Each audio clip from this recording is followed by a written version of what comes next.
Les acheteurs de Bitcoin refusent de s'arrêter. Nous avons eu des chiffres incroyables cette semaine, y compris hier, avec des chiffres complètement fous concernant les acheteurs de BTC.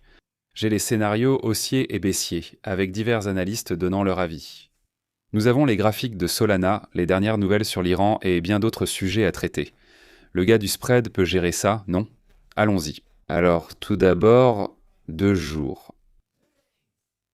Votre avenir sera décidé jusqu'à ce que nous recevions une autre date limite finale de la part de Trump Arena lui-même. Quoi qu'il en soit, bonne nouvelle que les choses avancent, le marché l'apprécie généralement. En fait, les investisseurs prêts à prendre des risques se ruent sur les produits liés à la crypto. L'action privilégiée à dividende STRC de Michael Saylor, qui rapporte 11,5%, a rencontré un succès fou. En fait, ils en ont acheté tellement hier. Il a probablement pu acheter près de 11 000 bitcoins hier. Yo mec, quoi de neuf? Cela voudrait dire que rien que pendant les 2 premiers jours de cette semaine, Michael Saylor a pu acheter près de 17 000 BTC uniquement grâce aux ventes de STRC. Poursuis la stratégie, Michael, on aime ça. Bitcoin vers la lune? Ouais. Aussi, en même temps, pas avec des chiffres aussi élevés. Les ETF Bitcoin ont acheté plus de 5000 BTC hier, d'une valeur de près d'un demi-milliard de dollars. Ce sont des chiffres très élevés. D'accord. Rien que ces deux choses, les ETF et Saylor ont acheté environ 17 000 BTC rien qu'hier. Sans compter tous les petits investisseurs là dehors, ceux qui se disent « je vais acheter 0,01 BTC aujourd'hui », ce qui finit par s'accumuler. Si 100 personnes font ça, ça ajoute un bitcoin. 1000 personnes suffisent pour obtenir 10 bitcoins, etc. Très intéressant. Le prix du bitcoin en ce moment est à un niveau particulièrement intéressant. Vous voyez, parce qu'ici, qu'est-ce qui s'est passé? Le prix a atteint son sommet hier exactement au même niveau qu'il l'avait fait le 17 mars. Allez, bitcoin. Ah. Bref, c'est comme ça. Ça va, ça va. Vraiment, ça va. Non, mais sérieusement, regardez ce qui se passe avec le BTC en ce moment. Il n'a pas tout à fait atteint cette ligne de tendance. Nous n'avons pas atteint la ligne de tendance baissière ni le haut du canal. Donc je pense qu'il nous reste au moins ça à faire avant que ce mouvement ne montre vraiment ses intentions, que ce soit juste un autre rallye de marché baissier avant qu'on s'effondre, ou bien si on va vraiment franchir franchement ces deux lignes orange ici. Les moyennes mobiles exponentielles sur 20 et 50 jours affichent un croisement haussier, montrant que le momentum revient lentement mais sûrement en faveur des haussiers. Mais peuvent-ils le maintenir? Peuvent-ils continuer sur cette lancée? Ou bien ce rallye échouera-t-il comme tous les autres? C'est la question du jour, n'est-ce pas? Et une autre grande nouvelle concernant le Bitcoin. Goldman Sachs a déposé aujourd'hui une demande auprès de la SEC pour lancer un ETF de revenus sur Prime lié au Bitcoin. Goldman Sachs entre dans le Bitcoin. Pas mal. Maintenant, c'est un ETF qui achète et vend des options et qui verse ensuite, espérons-le bien sûr, une sorte de dividende aux détenteurs. Ils voient à quel point les produits liés au Bitcoin sont populaires, comme STRC, probablement l'une des actions les plus échangées sur le marché en ce moment. C'est complètement fou.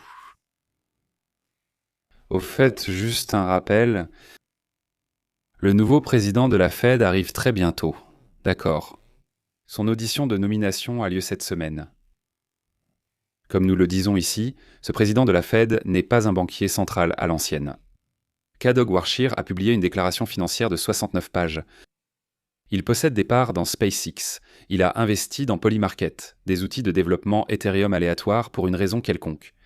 Des fintech crypto comme Lemon Cash. Des plateformes de gestion de main-d'œuvre par IA, des bars à café robotisés, d'autres trucs. Pourquoi tu as besoin de ce vaccin, Kadog? Une véritable plateforme de clonage numérique. C'est fou. Sa fortune dépasse 100 millions de dollars. Il a travaillé avec Stanley Drucke et Miller et décrit le Bitcoin comme le nouvel or pour les moins de 40 ans. Oui, la Fed va bientôt avoir son président le plus intéressant de l'histoire récente.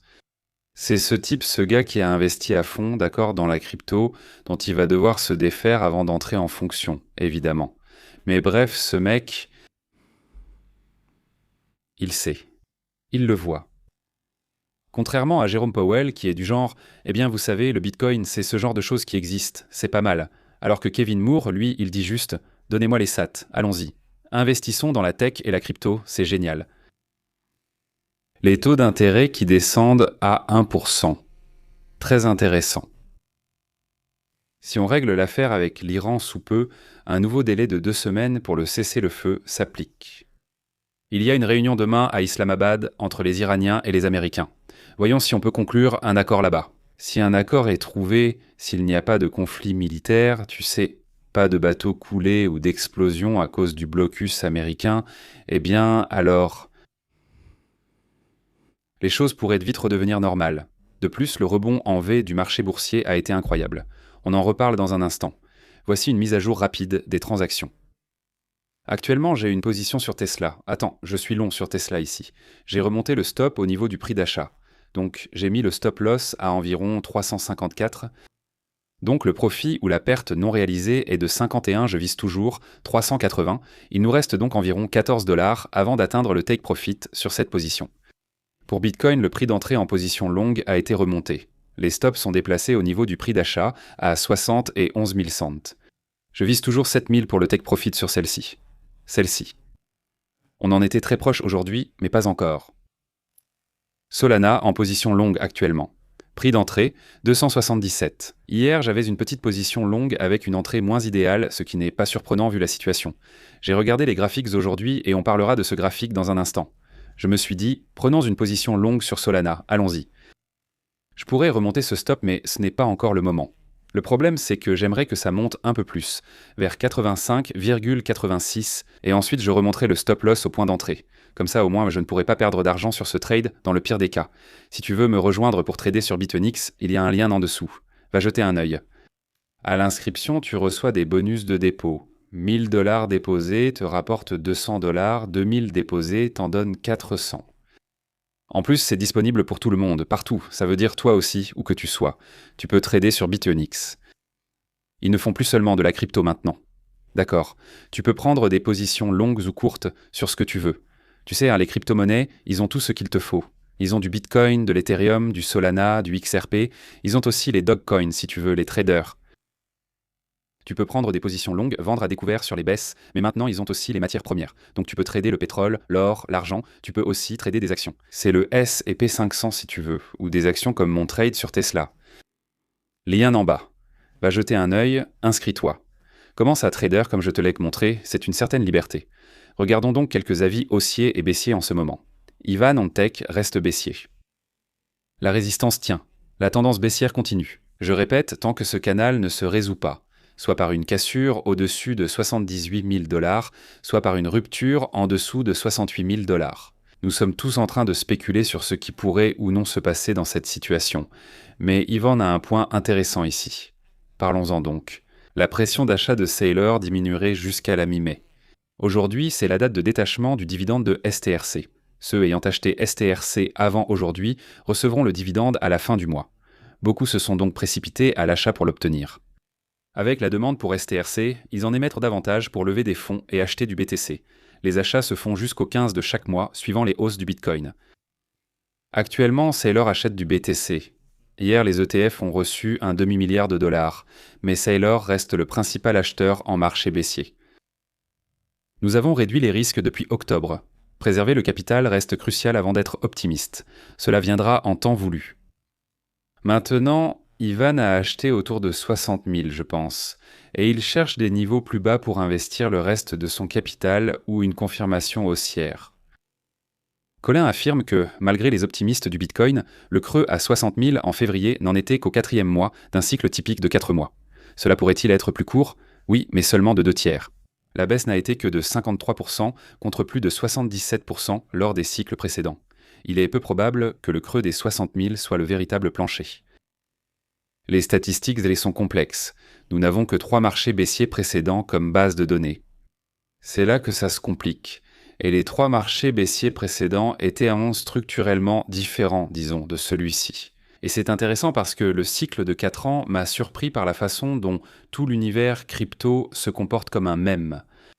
Il n'y avait pas de vraie raison d'atteindre un sommet le 6 octobre, sauf que c'était un nombre magique de jours après le halving du Bitcoin, même si cela importe peu, mais c'est une histoire. Acceptons-le. Puis le 10 octobre est arrivé. Ça a vraiment foutu en l'air la crypto. Les actions ont continué sur cette lancée générationnelle pendant encore quelques mois. La crypto n'a pas suivi. Voici quelques idées intéressantes pour Colin.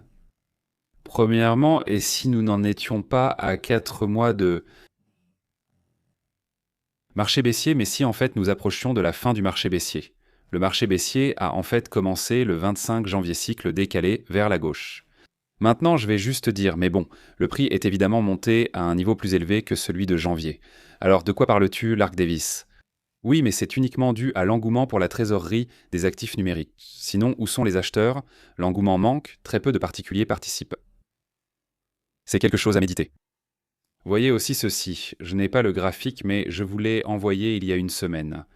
Si vous regardez le timing, on peut trouver toutes sortes d'arguments pour prouver ou réfuter le cycle de 4 ans, et on peut un peu choisir les éléments qu'on veut appliquer. Maintenant, si vous regardez le cycle de 4 ans, ce qui s'est passé auparavant, c'est qu'il y a eu à peu près le même laps de temps entre le moment où on dépasse le précédent sommet historique et celui où le creux du marché baissier est atteint, et cela a été similaire lors des 2 ou 3 derniers cycles. Donc cela nous aurait effectivement donné le point bas en février lors de cette grande semaine de capitulation. Et oui, nous n'avons chuté que de 53% jusqu'à présent. Et oui, si nous avons des baisses légèrement moins importantes, alors cette fois-ci, nous devrions avoir une chute de 72% ou quelque chose comme ça, comparé à 77% la dernière fois, 81% la fois d'avant, 84% encore avant. Bien sûr. Peut-être. Mais il y a eu beaucoup de choses particulières à ce cycle, y compris le nouveau sommet avant le halving et le fait que l'indicateur que je viens de mentionner, ainsi que d'autres éléments intéressants, sont entrés en jeu. Donc une chose à propos de ce cycle jusqu'à présent, c'est qu'il a été relativement surprenant dans certaines des façons dont il a été différent. Donc oui, mais si, eh bien, le 6 octobre était vraiment le sommet des sommets, eh bien... Alors oui, bien sûr. On ira plus bas pour respecter le cycle de 4 ans et beaucoup sur le marché suivront. Et beaucoup d'acteurs du marché adhèrent tellement à ce récit, qu'il soit valable ou non selon les conditions macroéconomiques, parce que la situation macroéconomique en 2018 et 2022 était radicalement différente de la situation macroéconomique actuelle. D'accord. Les taux, l'inflation, le marché boursier, tout ça était différent. Donc oui, mais voyons voir.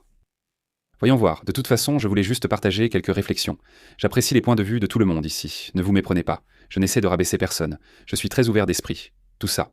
TED signale l'engouement pour le prochain croisement haussier hebdomadaire du MACD sur le BTC, déjà survenu en mars 2022, après quoi le Bitcoin a chuté de 63%. C'est vrai. D'autres éléments de contexte existent au-delà du croisement haussier hebdomadaire. Oui, nous en avons parlé, notamment hier. Cela pourrait être un faux signal. On ne sait jamais sur les marchés. Salsa tequila. Enfin, quelqu'un de partial va conforter mes propres biais et correspondre à ma façon de vouloir que les choses se passent. Bref, Bitcoin acheté début février. Il y aura des baisses, mais la trajectoire est à la hausse. Nous ne reverrons jamais le BTC à 50 001. Ce sont de grands mots, Salsa. J'adore, mec. MDB pense que le Bitcoin a sans doute atteint son point bas.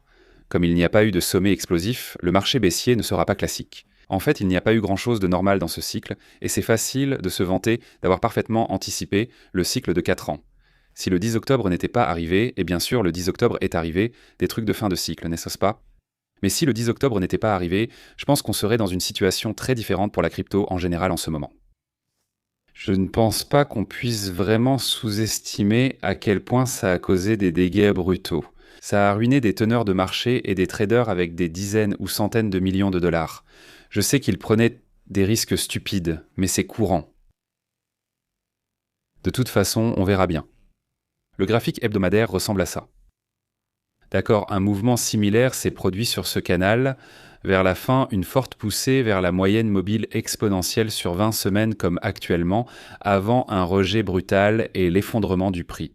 Ce que nous n'avions pas à l'époque, c'était un croisement haussier du MACD qui avait déjà été confirmé. Nous verrons si cette fois-ci ce sera différent, ou si ce schéma va encore se dérouler de manière baissière. Mais nous n'avons pas besoin de rester là à spéculer indéfiniment, parce que voilà le truc. Et encore une fois, je dois continuer à le répéter parce que c'est tellement important. Laissez simplement le graphique vous dire ce qui va se passer. On peut rester là avec nos opinions et tout ce genre de choses jusqu'à la fin des temps. Si le prix casse à la hausse au-dessus de 78 000 $, il y a une réelle chance qu'au minimum, nous ayons un rebond de marché baissier extrêmement significatif qui pourrait amener Bitcoin à des prix plus élevés. Cela convaincra beaucoup de gens que nous sommes vraiment de retour avant que les choses ne basculent. Peut-être sommes-nous vraiment de retour et le cycle de 4 ans est fini, car quand le prix bougera, beaucoup devront rattraper leur retard, tout le monde attendant de saisir le point bas. Je vais simplement acheter en octobre du Bitcoin à 40 000 $ comme tout le monde le pense actuellement. Ce serait dommage si Bitcoin surprenait encore tout le monde, non ? Nous verrons bien. Mais si on dépasse les 78 000, on ira à 88 000.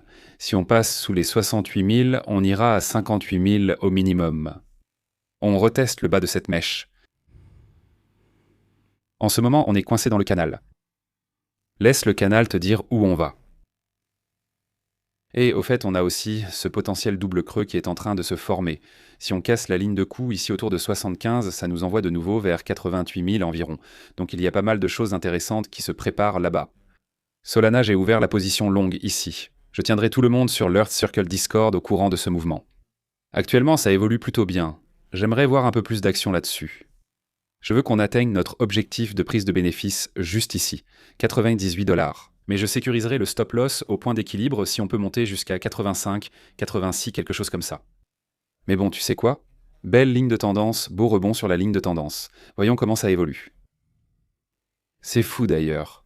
Je ne sais même pas quoi penser de tout ça, mais un 10e scientifique spatial américain spécialisé dans la recherche nucléaire top secrète a disparu sans laisser de traces.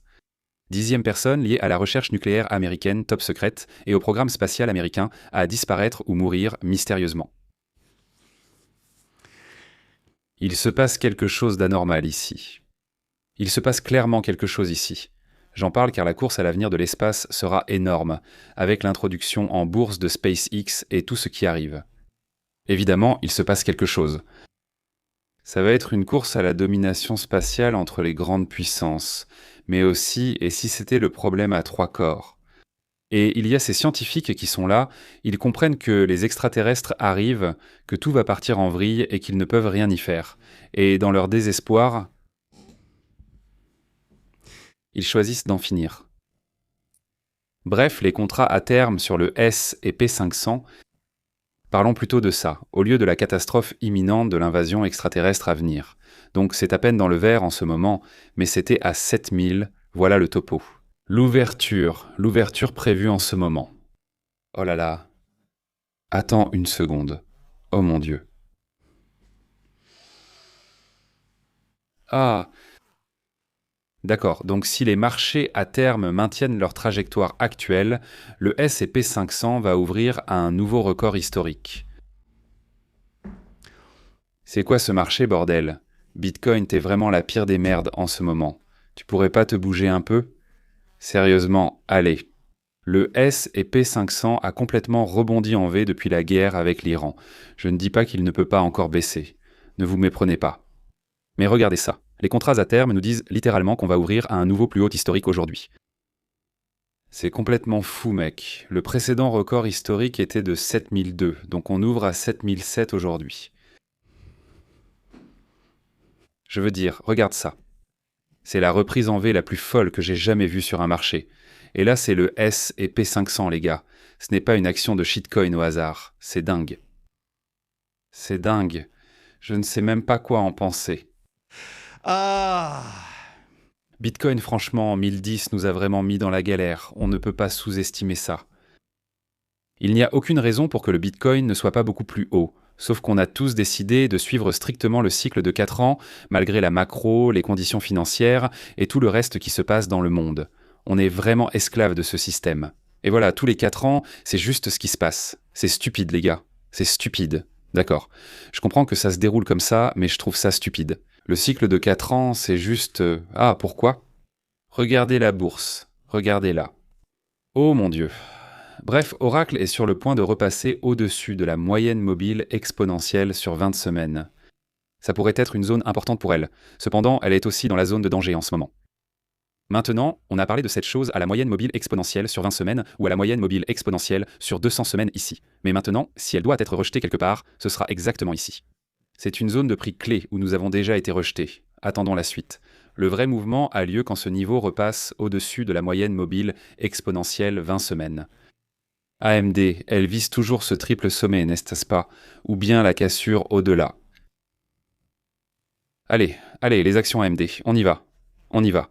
Donne-moi un double ici. Continuons comme ça. Tesla. Très bien.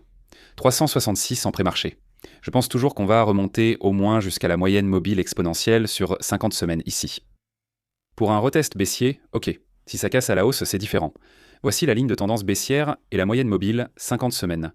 C'est là que je prends mes bénéfices sur mon trade court terme. Si tu ne fais pas partie du Air Circle, tu rates vraiment quelque chose. Les liens sont en bas. Notre communauté d'investisseurs et de traders te donne accès à des outils d'IA. Tu reçois des rapports hebdomadaires sur les actions technologiques, des rapports hebdomadaires sur les altcoins, rédigés par de vrais humains avec de vrais chercheurs derrière d'ailleurs. D'accord? On ne balance pas juste un tas de trucs générés par l'IA ici. Un vrai travail réalisé par une équipe de chercheurs et de vétérans du secteur. Tu vas recevoir des mises à jour hebdomadaires, enfin plusieurs fois par semaine en fait, sur les positions longues et courtes pour les cryptos, les actions, les métaux et plus encore. Il y a un lien juste en dessous, on serait ravis de t'y voir. Merci beaucoup d'avoir regardé. On se retrouve à la prochaine. Salut!